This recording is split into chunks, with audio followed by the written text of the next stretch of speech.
So straight లైన్లో మనం next method అయితే చూస్తాం. ఇక్కడ ఏమి ఇచ్చాడంటే find the distance between parallel lines అని ఇచ్చేసి 4x - 3y + 9 = 0 and 4x - 3y + 5 = 0.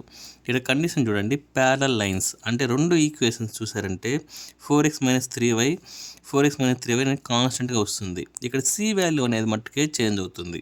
ఇలాంటి కండిషన్లో మనం యూజ్ చేసే ఫార్ములా ఏంటంటే c1 - c2, దీనికి మట్టు టెట్ అప్లై చేసుకోవాలా, మోడ్లస్ అంటారు, √a² + b².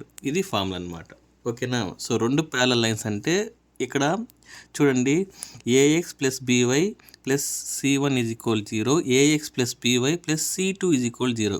ఇక్కడ c1 c2 మట్టుకే చేంజ్ అయింది. ఇక్కడ ax by అనేది సేమ్గా ఉంటుంది. ఓకేనా. అప్పుడు ఈ ఫార్ములా అయితే మనం యూజ్ చేస్తాం. సో దీనికి therefore the distance between parallel lines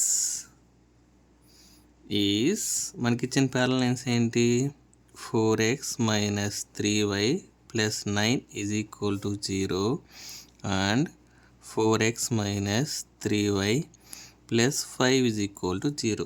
so దీని నుంచి మనం a ఏం రాసుకోవచ్చు, 4 రాసుకోవచ్చు, b -3, నెక్స్ట్ c1 = 9, c2 = 5. ఓకేనా. ప్యారలల్ లైన్స్ అంటే అలా అనమాట. ఇప్పుడు ఫార్ములా అప్లై చేస్తాం. c1 - c2 మోడ్లస్ √a² + b². So c1 అంటే మనకి ఎంత 9, మళ్ళా c2 అంటే 5. దీనికి ఇట్లా మోడ్లస్ వేసుకోండి. దీనికి √a² అంటే 4² + -3² సో ఇక్కడ మనకు దీన్ని చేస్తే 4 వస్తుంది. ఇక్కడ √16 + 9. సో మనకు ఆన్సర్ ఏమొస్తుంది, ఇక్కడ ఒకవేళ ఇన్ కేస్ మైనస్ ఉన్నా కూడా ఇక్కడ మోడ్లెస్ ఉంది కాబట్టి ప్లస్ అవుతుంది. సో మనకు 4/√25 దట్ ఈజ్ ఈక్వల్ టు 4/5 అనేది మనకు ఆన్సర్. ఓకేనా. సో దీంతో మనం ఇంకో ప్రాబ్లం చూస్తాం. Find the distance between the parallel lines 3x - 4y - 8 = 0, 6x - 8y + 5 = 0. So మీకు ప్రీవియస్ ప్రాబ్లంలో ఏం చెప్పాను, ఈ 2 లైన్స్ అనేది ఈక్వల్గా ఉంటుంది, అప్పుడు మాత్రమే మీరు ఆ ఫార్ములా యూజ్ చేయాలా అని చెప్పాను. బట్ ఇక్కడ డిఫరెంట్గా ఉంది. ఇప్పుడు ఏం చేయాలో చూస్తాం. మనకి ఇచ్చిన గివన్ ఈక్వేషన్స్ ఏంటి, equation of the line sir మనకి ఇచ్చింది ఇదేంటి, 3x - 4y - 8 = 0. సో అండ్ ఇంకోటి ఏమి ఇచ్చాడు మనకు, 6x - 8y + 5 = 0. సో ఇక్కడ 6x ఏముంది, ఇక్కడ వచ్చి 3 ఉంది, కానీ మనకు ఈక్వల్గా ఉండాలి. అప్పుడు ఏం చేయాలంటే నేను దీన్ని ఇంటూ 2తో చేస్తాను. సో ఈక్వేషన్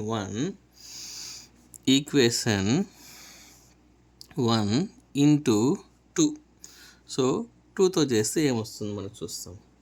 దీని ఇంటూ 2తో చేస్తే ఏమొస్తుంది, 6x - 8y -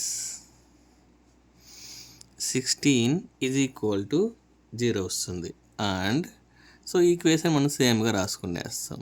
సో వాడు ఇలా కొద్దిగా ట్విస్ట్ చేస్తే మీరు ఇలా కన్వర్ట్ చేసుకోండి. అప్పుడు చూడండి, ఇక్కడ 6x - 8y వచ్చేసింది, ఇక్కడ 6x - 8y వచ్చేసింది. సో మనకి ఇప్పుడు ఫార్ములా ఏంటి, the distance between parallel lines 1 and 2. ఓకేనా. సో ఫార్ములా చూసారంటే c1 - c2 మోడ్లస్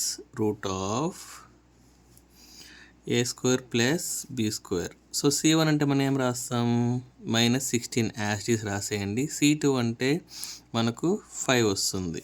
ఓకేనా, ఇక్కడ మైనస్ ఉంది కాబట్టి అట్టే రాసుకున్నా. డివైడ్ బై రూట్ ఆఫ్ ఏ అంటే మనకి ఏమొస్తుంది 6 హోల్ స్క్వేర్, బి అంటే మనకు -8 హోల్ స్క్వేర్. సో దీని వాల్యూ ఏమొస్తుంది, మోడ్లస్ of 21 divide by root of, దీని ఎలా రాసుకోవచ్చు 36 ప్లస్ 64. సో మీకేం చెప్పాను, ఇక్కడ మోడ్లస్లో మైనస్ ఉన్నా కూడా మనకేం రాసుకోవాలి, పాజిటివ్ వాల్యూ రాసుకోవాలి. ఓకేనా. సో దీనికి రూట్ ఎంత, మనకు వచ్చి రూట్ 100 వస్తుంది.